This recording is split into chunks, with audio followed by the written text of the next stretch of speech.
Struggles of European parents. जो हमारे देसी लोग हैं जो यूरोप में आके या बाहर के मुल्कों में आके सेटल हो गए हैं, वो जब पेरेंट्स बने और उनके बच्चे जब आप जवान हो रहे हैं तो उनके क्या स्ट्रगल्स हैं। मेरे पास बहुत सारे पेरेंट्स आते हैं और उनकी जनरली मैंने एक लिस्ट बनाई है जो नॉर्मल कंप्लेंट्स हैं लोगों की, माँ बाप की।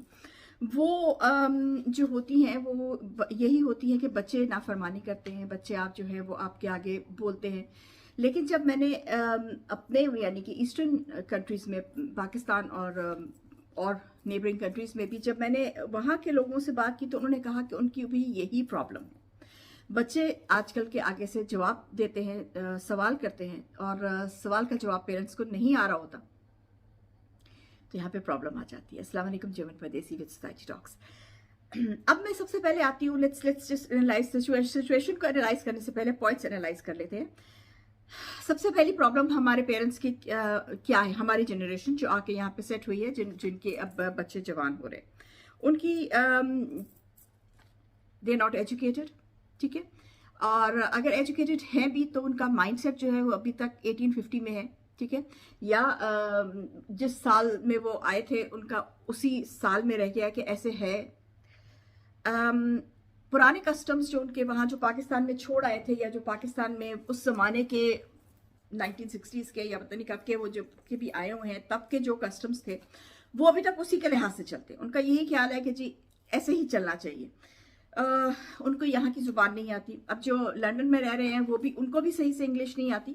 लेकिन जो यहाँ पे डिफरेंट कंट्रीज यानी कि जो फ्रांस में या जर्मनी में या यहाँ पे जो लोग रह रहे हैं, क्योंकि ये डिफरेंट ज़ुबानें हैं, तो उन्होंने आज तक ये ज़ुबान, मैं ऐसे लोगों को भी जानती हूँ जिनको आज तक जो एक सेंटेंस पूरा जर्मन का नहीं बोल सकते, which is very sad. Because आप जिस मुल्क में रहते हैं सबसे बड़ी कर्टसी ये है कि आपको उस मुल्क की ज़ुबान आनी चाहिए समझने के लिए, लेकिन वो नहीं सीखते।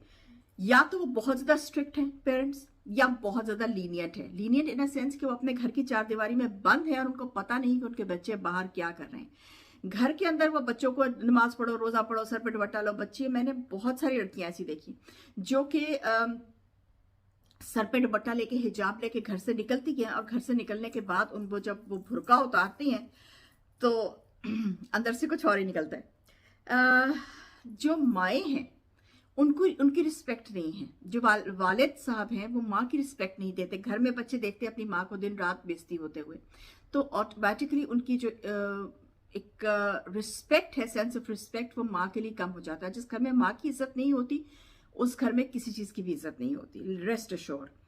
और ये बात हमारे जो मर्द हजरात हैं वो क्यों करते हैं, टू स्टिक टू पावर, कि मैं मेरी पावर रहे, मैं बहुत सारे लोग मेरे पास ऐसे आते हैं, मर्द हजरात, जिन्होंने मुझे यहाँ तक कहा है, बस जी बच्ची 16 साल की हो गई, बड़ा बुरा माहौल है, मैं जाके पाकिस्तान का ब्याह कर देना है। पाकिस्तान में ब्याह किससे कर देना? कोई टॉम डिक एंड हैरी कोई होगा, चाचे मामे पप्पे का बेटा, अनपढ़ जाहिल, कुछ पता नहीं, उसका ब्याह कर दिया जी, थे तो माहौल खराब है।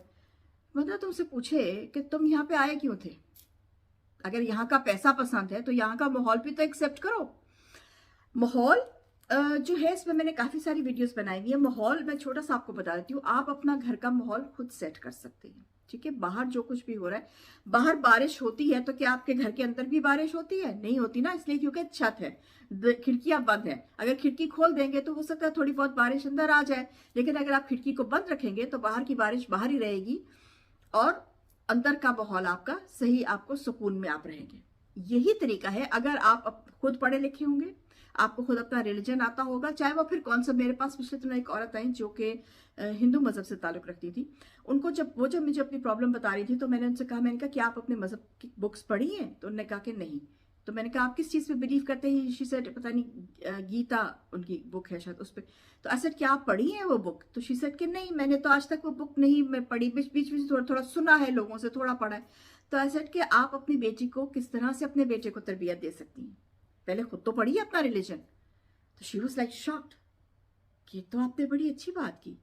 तो आई सेड यस, पहले खुद तो पढ़िए अपना रिलीजन। जब आप खुद पढ़ेंगी, समझेंगी, तभी तो आप आगे दे सकेंगी अपनी औलाद को, तभी तो उनको समझ आएगी कि वो कहाँ बिलोंग करते हैं।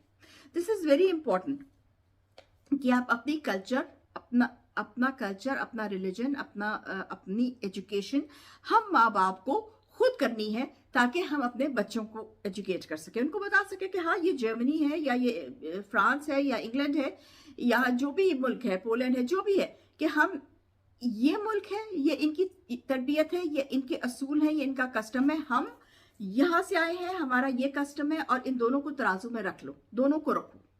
तो बच्चे कर लेते हैं, बच्चे एडजस्ट कर जाते हैं, लेकिन उनको पता तो हो कि उनको एडजस्ट करना क्या है। ये बहुत इंपॉर्टेंट बात है। बच्चों पे आए तो बच्चों का ये है कि वो कंफ्यूज्ड हैं। सबसे बड़ी बात हमारी जो नई जनरेशन है उनका ये है कि वो they don't even know what they are. और इसका कसूर किसका है? माँ बाप का कसूर है कि बच्चों का सबसे यही होता है कि तो फिर ये मुझसे बहुत सारे लोग आके सवाल करते हैं, हाँ तो सोमालिया में इतने लोग जो है वो उनको भूख लगी हुई है और वो वहां पे कहद है, तो अल्लाह अगर नाउजुबिल्लाह कि अगर अल्लाह ऐसा है तो उनको क्यों नहीं खा रहा? ये सारे सवालात आपके जहन में इसलिए आ रहे हैं क्योंकि आप कुरान तो पढ़े ही नहीं हुए। अगर आपने कुरान पढ़ा होता तो इस सवाल का जवाब आपको मिल जाएगा। तो बजाय इसके कि आप ऐसे सवालात लाए, सवाल तो इंसान की जिंदगी में आते हैं और सवाल पूछना अच्छी बात है, बुरी बात नहीं है, लेकिन उस सवाल का जवाब आपको कहाँ से मिलेगा? पेरेंट्स नहीं दे रहे आपको ये सवाल, इंटरनेट नहीं दे रहा आपको ये सवाल, अल्लाह ने दिया है। तो रीड द बुक। इसकी वजह से होता है कि बच्चे घर से कुछ और बन के निकलते हैं, बाहर कुछ और बन जाते हैं। स्पेशली लड़कियां, यहाँ पे जो ऑनर किलिंग होती, ऑनर किलिंग आप कर रहे हैं, ऑनर क्या है आपका जो आप किलिंग कर रहे हैं? What is your honour? सोचा है बैठ के आपने? What is your honour? अल्लाह ने तो नहीं कहा कि बेटी की मर्जी के बगैर उसको जान से मार दो अगर वो अपनी मर्जी से शादी करना चाहती है तो। अल्लाह ने तो नहीं कहा। कुरान पढ़ा है आपने? नहीं पढ़ा। इसलिए ये सारी बेवकूफ़ियाँ जाहिल बना होता है। आपकी लैंग्वेज डिफरेंस है बच्चों का, कल्चरल डिफरेंस है बच्चों का जो उनको समझ नहीं आती। घर आते हैं तो उनको आई थिंक बहुत पुरानी बात है, मैं पहली दफ़ा जब लंदन गई पाकिस्तान से तो मेरे जानने वाले थे एंड हम जब वहाँ पे गए, मेरी अम्मी का ऑपरेशन हुआ था तो मुझे उनके साथ जाना पड़ा। तो जो अम्मी के कज़न थे उनके घर हम गए। अच्छा, वो उनके घर में सब कुछ, उनकी बेटी वगैरह जब हम गए तो वो दे स्पोक कॉकनी। अब वो कॉकनी जो है वो मुझे समझ नहीं आती थी। इंग्लिश तो मुझे समझ आती थी पर कॉकनी के लिए मुझे वहाँ के कान लगा के सुनने पड़ते थे कि ये क्या बोल रही है। अच्छा, वो थोड़ा सा एक दो दिनों में थोड़ा समझ के आने लगी बात। तो हम दूसरे अंकल के घर गए, उनकी बेटी, तो वो शी केम डाउन एंड उसने आके जो पंजाबी बोली है तो वो तो मुझे भी नहीं थी आती।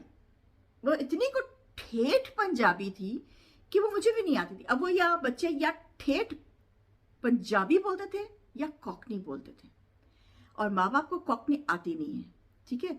तो बाहर निकलते उनमें से हम बाहर जब जाते थे तो वो बच्ची ने मुझे, मतलब मेरी एज की थी लड़की, उसने मुझे कहा कि प्लीज आप ना मेरे पेरेंट्स को मत बताइए, can we go there and have a sandwich?